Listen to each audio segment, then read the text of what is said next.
Students, आज हम बात करेंगे securities and exchange board of India के अंदर part number 4 penalties under SEBI act. SEBI act के अंदर जो जो पेनल्टीज़ है उनके बारे में डिस्कस करेंगे। तो सेबी एक्ट के penalties part number 1, penalties for failure. अगर कोई पर्सन फेल होता है या कोई भी इंडिविजुअल जो जो नीचे प्रोविज़न लिखे हैं उन चीज़ों को अगर डन करने में फ़ेल होता है तो उस पर्सन को एक लायबिलिटी रहेगी जो पे करनी पड़ेगी पेनल्टी के फॉर्म में, और वो not less than be 1,00,000 rupees, 1,00,000 rupees से कम नहीं होगी, बट विच में extend to 1,00,000 rupees for each day during which such failure continue. Fail हो गया 1,00,000 रुपीज़, तो यहाँ पे पेनल्टी मिनिमम है। अगर कंटिन्यूटी में फ़ेल रखता है वो, यानी कि फ़ेल हो गया एक बार, डन नहीं करा, जैसे कोई डॉक्यूमेंट फर्निश करना है, शो करना है कोई डॉक्यूमेंट, वो डॉक्यूमेंट शो नहीं करा टाइम पर 1,00,000 रुपीज़ पेनल्टी लगेगी। प्लस जैसे जैसे दिन बढ़ते जाएंगे 1,00,000 रुपीज़ पर डे तक लगेगी। मैक्सिमम कितना है 1 करोड़ रुपीज़, मैक्सिमम यहाँ पे 1 करोड़ रुपीज़ तक पर डे यहाँ पे तक लगेगी। यानी कि एक कहने की बात यह है कि जो फेलियर होगा पर्सन अगर किसी डॉक्यूमेंट को शो करने में फ़ेल होता है तो उसके 1,00,000 रुपीज़ तो यहाँ पे पेनल्टी है ही, लेकिन अगर वो फेलियर को कंटिन्यू करता है उस डे के बाद लगातार, तो जितने दिन कंटिन्यू करेगा पर डे 1,00,000 रुपीज़ यहाँ पे फेलियर चार्जेस लगेगा। और मैक्सिमम कितना है 1 करोड़ रुपीज़ यहाँ पे फेलियर है। अब वो क्या कौन कौन से फेलियर्स है जो वो डन करता है और वहाँ पे पेनल्टी उसको लगेगी। फर्स्ट है, अगर वो सेबी को कोई डॉक्यूमेंट शो करने का दिन है और डॉक्यूमेंट शो नहीं करता, फर्निश एनी डॉक्यूमेंट, कोई रिटर्न है, कोई रिपोर्ट है, अगर इस चीज़ में फ़ेल हो जाता है तो वहाँ पे सेबी को पेनल्टी भरनी पड़ेगी यहाँ पे पर्सन के द्वारा। To file any return, furnish any information, books और other document within the time specified thereof in the regulation.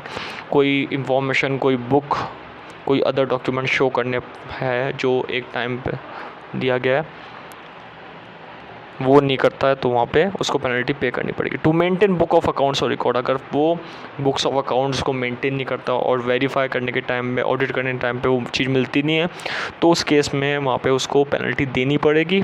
Record को मेंटेन नहीं करता तो पेनल्टी देनी पड़ेगी।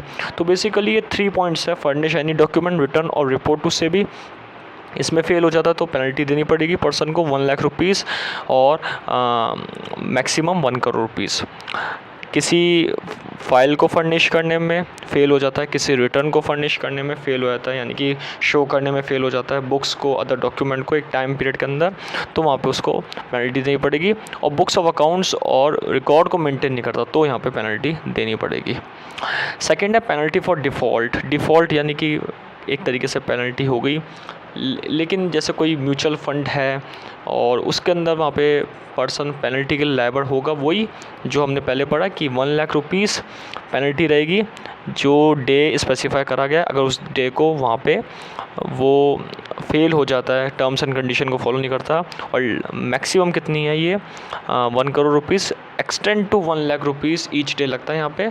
और हमने जो प्रीवियस पढ़ा है वही यहाँ पे प्रोविज़न अप्लाई होगा, ये वाला जो हमने पढ़ा है ये प्रोविज़न ही अप्लाई होगा बेसिकली, कि person is liable to penalty which shall not be less than 1,00,000 rupees but which may extend to 1,00,000 rupees for each day during which such failure continue, maximum 1 crore rupees। 1,00,000 rupees तो minimum है, continuity करता है failure में तो maximum 1 crore rupees इसी provision में भी applicable होंगे।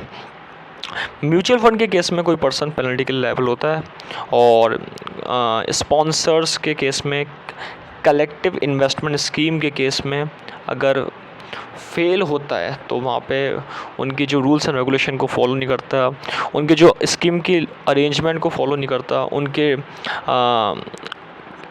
जैसे फॉर एग्ज़ाम्पल एप्लीकेशन मनी को प्रोवाइड नहीं करता, तो ये सारे एग्जांपल है, इन चीज़ों को फॉलो नहीं करता तो वहाँ पे करना पड़ेगा पेनल्टी के फॉर्म में।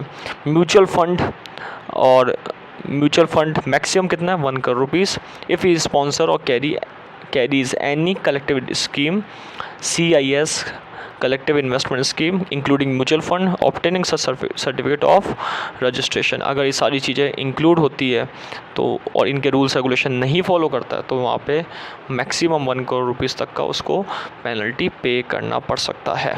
अब वो कौन कौन सी कंडीशंस है, कौन कौन से टर्म्स है जिनको अगर जिनमें फ़ेल हो जाता है पर्सन तो वहाँ पे उसको 1 करोड़ रुपीज़ तक की मैक्सिमम पेनल्टी भी देनी पड़ सकती है। कौन सी है? If he fails to comply with the terms and condition of certificate of registration, जैसे CIS हो गया, कलेक्टिव इन्वेस्टमेंट स्कीम हो गया, म्यूचुअल फंड हो गया और अदर स्कीम होगी, अगर इनके टर्म्स एंड कंडीशन को फॉलो नहीं करता है जो सर्टिफिकेट ऑफ रजिस्ट्रेशन से रिलेटेड है, तो वहाँ पे उसको पर्सन को एक तरीके से डिफ़ॉल्ट पेनल्टी यहाँ पे लगेगी maximum 1 crore rupees. Second, fail to make an arrangement for listing of its scheme provided rules and regulation governing listing company जो होती है लिस्टिंग के रूल्स एंड रेगुलेशन को फॉलो नहीं करती, लिस्टिंग के स्कीम्स को फॉलो नहीं करती, तो वहाँ पे उनको भी मैक्सिमम 1 करोड़ रुपीज़ तक का पेनल्टी, मिनिमम 1 लाख रुपीज़ तक का पेनल्टी का पे करना पड़ेगा। डिस्पैच यूनिट सर्टिफिकेट कोई स्कीम में रह गई है, रूल्स एंड रेगुलेशन डिस्पैच के यानी कि प्रोवाइड करने के, डिस्पैच करना है, ट्रांसफ़र करने के जो सर्टिफिकेट्स है, अगर वो यहाँ पे उसमें फ़ेल हो गए तो वहाँ पे पेनल्टी देनी पड़ेगी। अगर एप्लीकेशन मनी रिफ़ंड करना है और उसको रिफ़ंड नहीं करा इन्वेस्टर का, fail to refund application money paid by the investor within that period, जैसे एक टाइम पीरियड दिया है कि 75 डे में अगर एप्लीकेशन मनी का अलॉटमेंट नहीं हुआ तो वो पे कर दी जाएगी, लेकिन पे नहीं करा है तो वहाँ पे रूल्स एंड रेगुलेशन का फेलियर होगा और रूल्स एंड रेगुलेशन के फेलियर में यहाँ पे क्या करना पड़ेगा, मैक्सिमम 1 करोड़ रुपीज़ तक का पेनल्टी देना पड़ सकता है। फिफ्थ पॉइंट है, इन्वेस्ट मनी कलेक्ट जो करा है CIS के द्वारा, उसका अगर रूल्स एंड रेगुलेशन, उसका मैनर, उसका एक पॉलिसी और उसका एक तरीके से नॉर्म्स जो है वो फॉलो नहीं करा तो वहाँ पे यहाँ पे प्रोविज़न फॉलो ना करने के पेनल्टी भरनी पड़ेगी। कलेक्टिव इन्वेस्टमेंट स्कीम का अमाउंट आया है लेकिन उसको इन्वेस्ट नहीं करा तो वहाँ पे भी पेनल्टी भरनी पड़ेगी। तो एक तरीके से 4-5 बातें हैं जो बताता है कि पेनल्टी कहाँ कहाँ भरनी पड़ेगी। फर्स्ट हमने पढ़ा सर्टिफिकेट ऑफ रजिस्ट्रेशन की टर्म्स एंड कंडीशन को नहीं माना तो पेनल्टी भरनी पड़ेगी, लिस्टिंग का अरेंजमेंट नहीं करा तो पेनल्टी भरनी पड़ेगी, डिस्पैच यूनिट फेल हो गए तो पेनल्टी भरनी पड़ेगी, एप्लीकेशन मनी को रिफ़ंड नहीं करा तो पेनल्टी पे करनी पड़ेगी, इन्वेस्टर का जो एप्लीकेशन मनी आया वो रिफ़ंड नहीं करा, अगर रिफ़ंड करना है तो एक टाइम पीरियड में तो पेनल्टी भरनी पड़ेगी, CIS का जो अमाउंट है उसको इन्वेस्ट नहीं करा तो पेनल्टी यहाँ पे भरनी पड़ सकती है। तो बेसिकली हमने 5 पॉइंट्स ऐसे पढ़े जो पेनल्टी फॉर डिफ़ॉल्ट में आते हैं। मैक्सिमम 1 करोड़ रुपीज़ यहाँ पेनल्टी भरनी पड़ेगी और मिनिमम यहाँ पे 1 लाख रुपीज़ पेनल्टी फेलियर की डे से स्टार्ट हो जाती है। तो इस वीडियो में हमने पढ़ा पेनल्टीज़ अंडर सेबी एक्ट के अंदर कौन कौन सी पेनल्टीज़ है।